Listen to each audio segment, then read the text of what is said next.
ตอนนี้เราก็มาฮอดบ้านลับแลเป็นที่เรียบร้อยเนาะทางหน้าก็จะเป็นบ้านบ่ฮู้ว่าเป็นแนวใด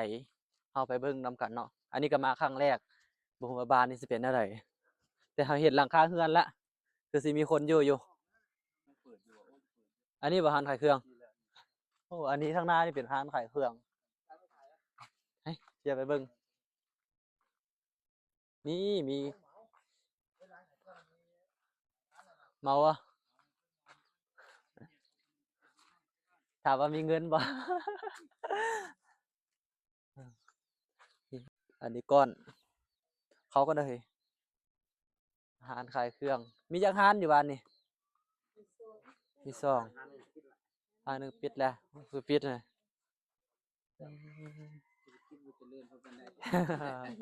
เป็นอะไรเสื้อป่ะเอาไปแจกเล็กน้อยได้อย่างได้เลยเขาน้อยอยู่ดูในถุง3,000ได้ยังแน่เต็มรับสิเก้ามาซื้อเก่ากับ70เนาะอันนี้อยากได้ป่ะไหนนี่นะนี่นะ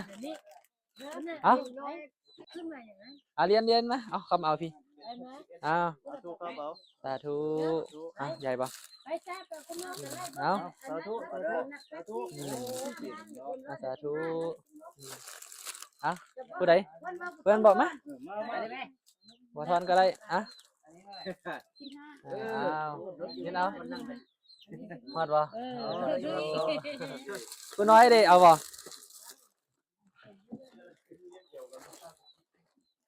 เอาอยู่บ่เท่าอ่ะเอาบ่สาธุปีบ่ทุ ทูบุรุษนี่ทูเป็นนะทู ทุบ่ซื้อน้ำบ่บ่เนาะอันนั้นละขึ้น5 2ทุ่ม ใช่เดี๋ยวเอาไปแจกอีกเนาะเอาไปแจกเด็กน้อยอีกซื้อมา100,000ได้ถุงบักใหญ่หนึงไป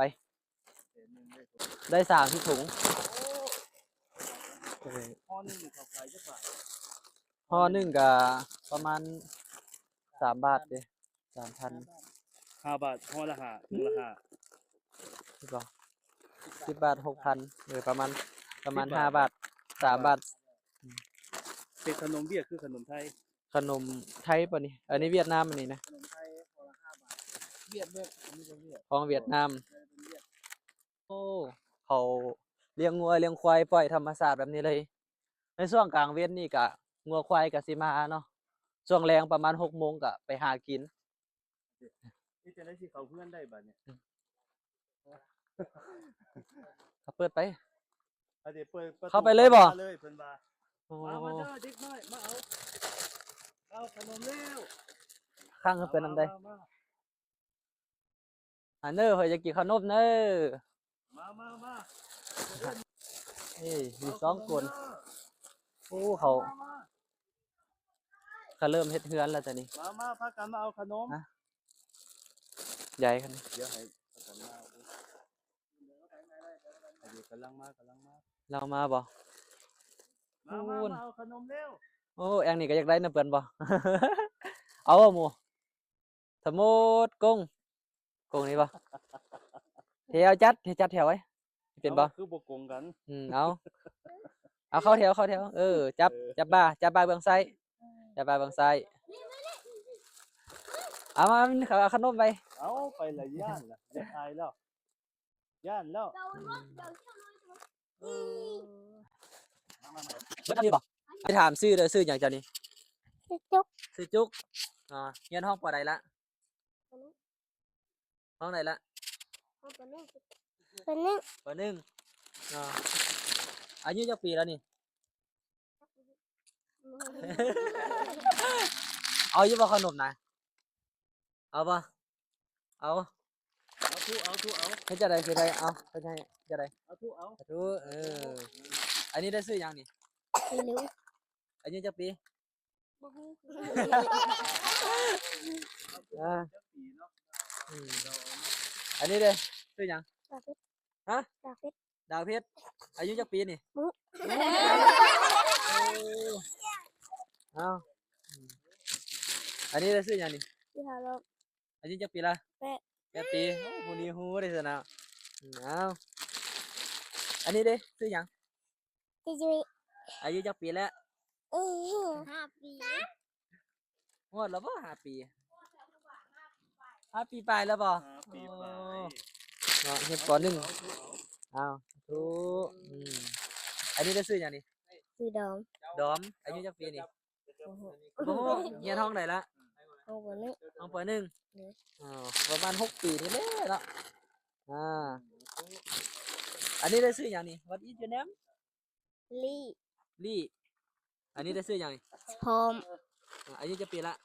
7 7 ปีอันนี้ได้ชื่อหยังนี่ ตอม ตอมคือกันบ่อันนี้ชื่อหยังก่อน พร้อม พร้อมอันนี้ตอมอายุจักปีนี่ บ่ฮู้ หมูโอ้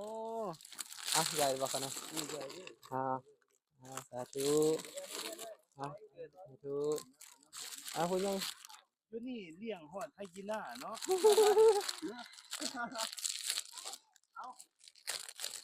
จอดหรือเปล่าพี่ ไอ้ ฮอดหมาแอฟริกาเนาะอยู่นี่เลี้ยงเนี่ยอันนี้ได้กันเห็นแล้วบ่เนี่ย นี่ตัวนี้เด้นกกระยางบ่นกขัว เอากิน อืม หมาเคยกินเป็นผู้ใดง่วงมากินเป็นเสย จักหมาจักแมวกินน้ำกันเบิด